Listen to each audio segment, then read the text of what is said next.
हरियाणा में आमतौर पे कहा जाता है कुछ है ही नहीं घूमने का, तो आप इतना घूमे हैं उसके बाद आपका क्या व्यू है इसके?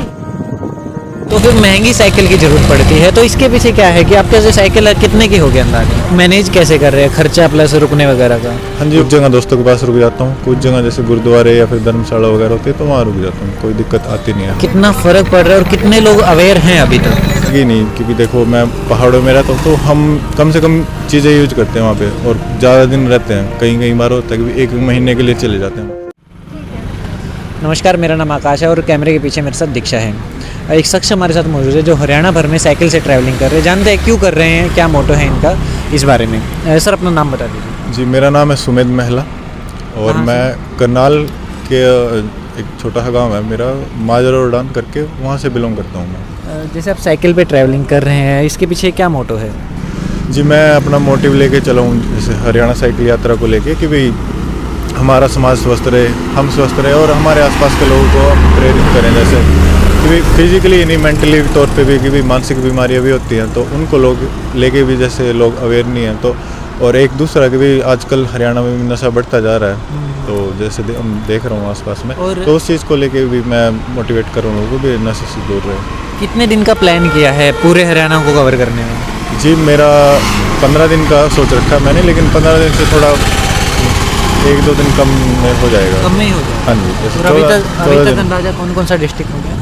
जी, मैंने करनाल से शुरू किया था, तो अभी तक यमुनानगर, पंचकुला, अम्बाड़ा और फिर कुरुक्षेत्र, कैथल से फिर फतेहाबाद और सिरसा रुका था जैसे रात को, और सिरसा से आज मैं हिसार पहुंचा हूँ अब आपके पास। और कैसा मतलब मैनेज कैसे कर रहे हैं खर्चा प्लस रुकने वगैरह का? हाँ जी, वो एक तरह से मैं खुद ही सेल्फ स्पॉन्सर्ड है, तो मैं खुद ही देख रहा हूँ चीज़ें, और साथ में जैसे मिल जाते हैं लोग वगैरह तो वो साथ देते हैं, चीज़ों को लेके मोटिवेट करते हैं। तो और रुकने का कैसे होता है? रुकने का जैसे कुछ जगह दोस्तों के पास रुक जाता हूँ, कुछ जगह जैसे गुरुद्वारे या फिर धर्मशाला वगैरह होती है तो वहाँ रुक जाता हूँ, कोई दिक्कत आती नहीं है। हरियाणा में एक तरह से जिंदा दिल लोग हैं, जुड़े हुए लोग हैं, तो वो अच्छा लगता है उन लोगों के साथ। इससे पहले भी कहीं पे आपने इस तरीके से ट्रैवलिंग की है? नहीं, इससे पहले मैंने किया नहीं था, और मैं पूरा जैसे मन बना के आया था कि बार मैंने करना है ये चीज़ कि भी मैं साइकिलिंग करूँगा पूरे हरियाणा में और लोगों को प्रेरित करूँगा। और बाय प्रोफेशन आप क्या करते हैं? बाय प्रोफेशनिस्ट मैं पर्वतारोही हूँ अभी। क्या है? पर्वतारोही। 3 साल से मैं पर्वतारोहण के क्षेत्र में हूँ।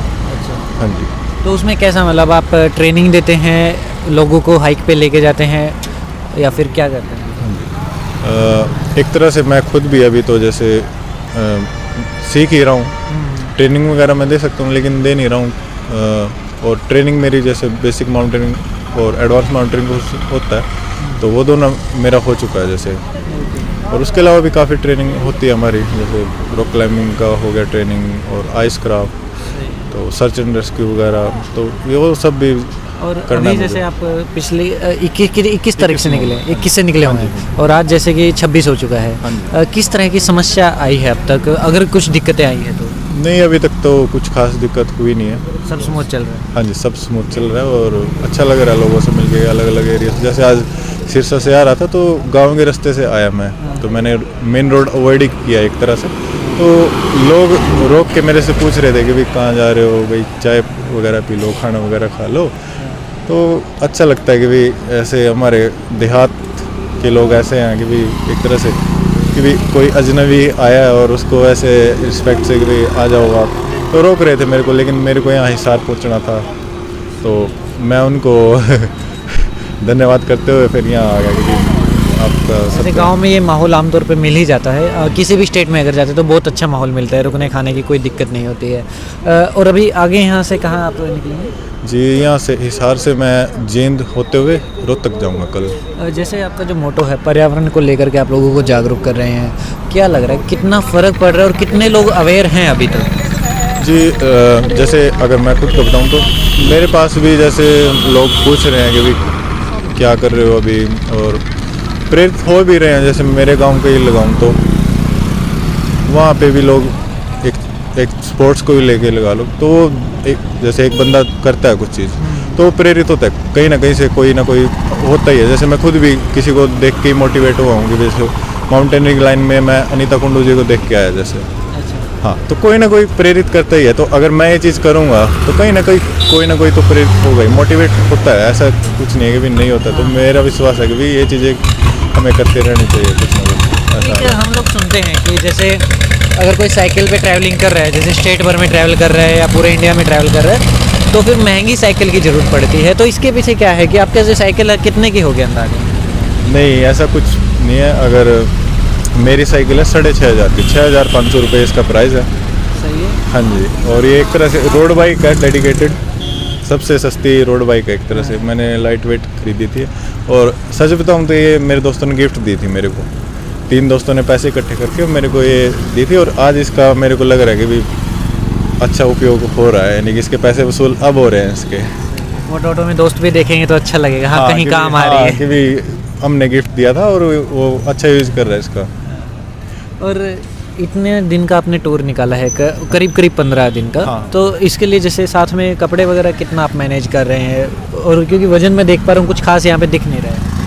तो मैंने जैसे 3 से 4 जोड़ी कपड़े लिए हैं और डेली यूज़ की चीज़ें ली हैं, बस उसके अलावा कुछ नहीं है। क्योंकि हमारे जैसे हरियाणा में यार दोस्त हैं, कहीं ना कहीं रिलेटिव भी हैं, तो जुड़े हुए हैं एक तरह से, तो कोई ना कोई मिल जाता है। तो इतना जरूरत है नहीं, तो मुझे लगी नहीं। क्योंकि देखो मैं पहाड़ों में रहता हूँ, तो हम कम से कम चीज़ें यूज करते हैं वहाँ पे, और ज़्यादा दिन रहते हैं। कई बार होता है कि 1 महीने के लिए चले जाते हैं हम, तो सामान को कम करने के लिए हम चीज़ें देख लेते हैं कि कैसे यूटिलाइज करना है हमें सामान का।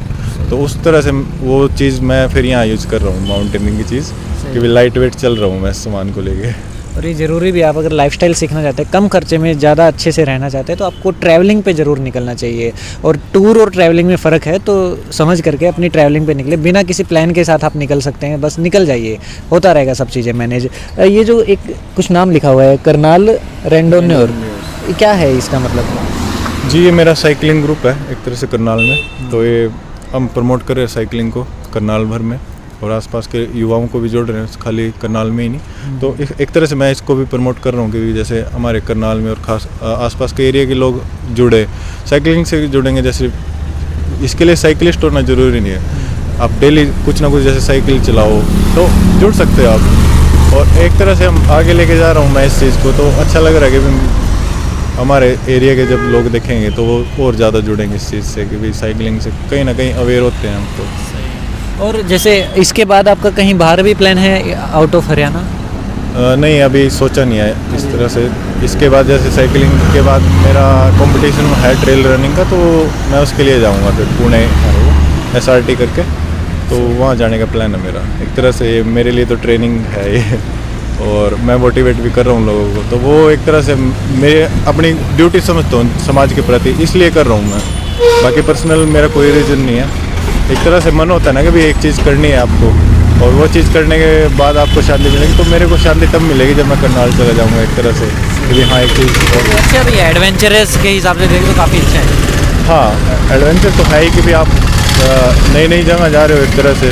क्योंकि मैं भी पूरा हरियाणा घूमा नहीं हूँ, तो मेरे को लगा कि घर से शुरुआत करनी चाहिए। नए नए लोग मिल रहे हैं अलग अलग एरिया के हिसाब से। जैसे आज मैं आ रहा था गांव के रास्ते से, तो वो टच है जैसे राजस्थान का बॉर्डर हरियाणा से, तो वो टच आ रहा था राजस्थान का, रेतीले खेत हैं जैसे। और एक चीज़ और मैं बीच में इंटरप्ट कर रहा हूँ, घूमने के हिसाब से थोड़ा बताइए। जैसे आप महाराष्ट्र की तरफ जाते हैं, वहाँ पे पहाड़ी वगैरह है घूमने के लिए, समंदर है देखने के लिए। फिर जब हम ऊपर नॉर्थ इंडिया में जाते हैं, वहाँ पे फिर पहाड़ी है, बर्फ़ है घूमने के लिए। हरियाणा में आमतौर पे कहा जाता है कुछ है ही नहीं घूमने का। तो आप इतना घूमे हैं, उसके बाद आपका क्या व्यू है इसके? नहीं, ऐसा कुछ नहीं है कि भी हरियाणा में नहीं है। हिस्टोरिक चीज़ें काफ़ी है हरियाणा में भी, ऐसी कोई बात नहीं है। जैसे राजस्थान में आप जाते हो या फिर यूपी में जाते हो, यूपी में भी है क्या, प्लेन ही है वो भी। हरियाणा भी प्लेन है, लेकिन हिस्टोरिक चीज़ें आप प्रमोट करो ना एक तरह से। जैसे मैं आपको बता रहा था कि भी राखीगढ़ी जाऊँगा मैं आपको, तो कल जाऊँगा मैं, और एक तरह से वो जगह दिखाऊँगा मैं कि भी राखीगढ़ी है क्या।